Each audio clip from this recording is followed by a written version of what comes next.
Believe it or not, in the 1980s, Dungeons & Dragons wasn't popular. Christian parent groups did their best to get the game banned. The rulebooks were not user-friendly. No one can convince me that TSR's THAC0 was superior in any way to WotC's solution in 3rd edition. Armor class going up makes sense. D&D was a lot more complicated back then, and not just because the rulebooks were massively disorganized. For example, the size of a fireball wasn't listed in diameter, but in cubic feet, 33,000 to be exact. You had to calculate how much of the dungeon was filled with 1d6 per level of exploding fire damage, which meant that you had to apply the formula for the volume of a sphere, or V equals 4/3 pi r cubed, to find out how wide the fireball was in an open space. Unless you take ground into consideration, in which case it's the formula for the volume of a hemisphere, which is V equals 2/3 pi r. I gotta say, the look on my 4th grade teacher's face when she saw what I was doing was priceless. As it turns out, I wasn't the only person in the 80s who was obsessed with Dungeons & Dragons.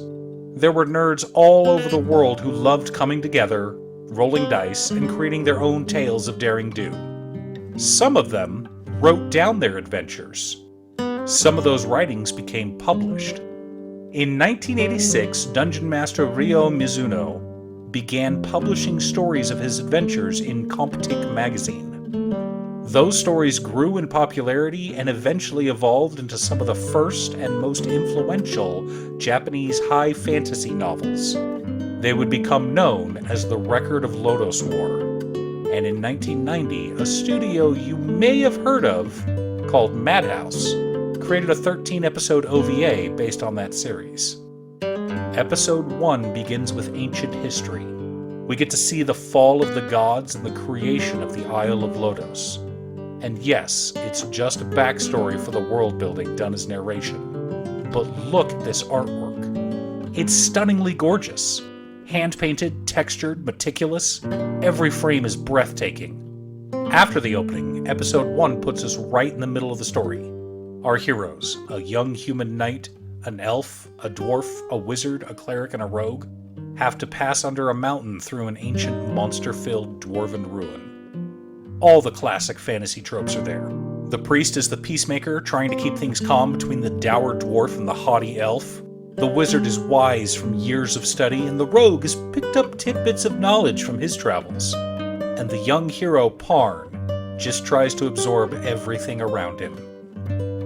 The 6 adventurers are on a quest from their king to travel and speak with the sage Wart, someone who supposedly has knowledge of the Grey Witch.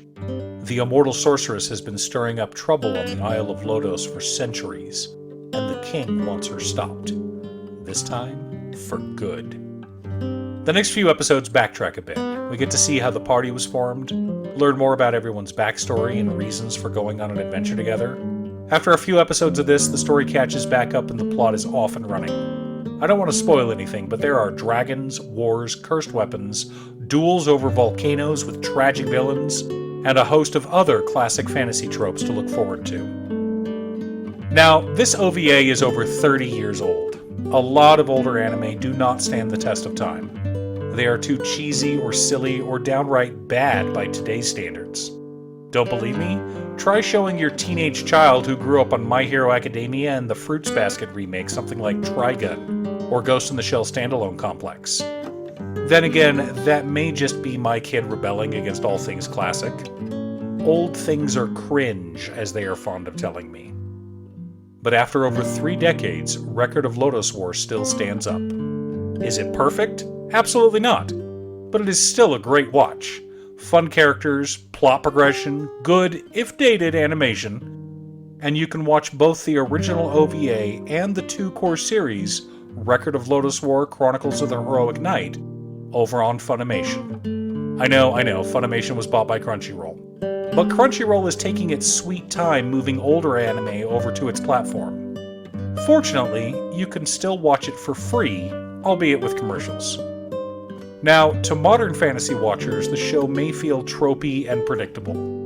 But remember, this is where a lot of those tropes that you've gotten used to have come from.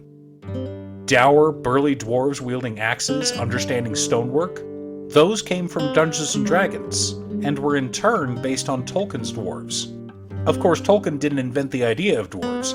He based them off of characters and races from older mythologies. The same can be said of elves. One of the long-running tropes in fantasy is elves always being at least a little magical, and dwarves having an understanding of stone. Both of these can be traced back through Record of Lodoss War and early iterations of Dungeons & Dragons. Prior to Advanced Dungeons & Dragons, there was no such thing as a race-class combination. All elves were basically fighter mages. All rogues were humans. Halflings were all acrobatic thieves, and dwarves were basically fighters with craftsman skills. So celebrate those tropes, and learn where they came from. Go give Record of Lodoss War a watch today. I promise you won't regret it. Thanks for tuning in. Once again, a huge shout out to Made Her Cute Stuff. I couldn't make these videos without her. If you'd like to hire her to edit your own videos, there's a link to her Fiverr page below. Please remember to like and subscribe, it really does help the channel. Or if you'd like to support me directly, I've created a Patreon. You can click the link below or go to patreon.com/Danon. I hope you've enjoyed today's video, and I'll see you all again next time on Musings by Danon.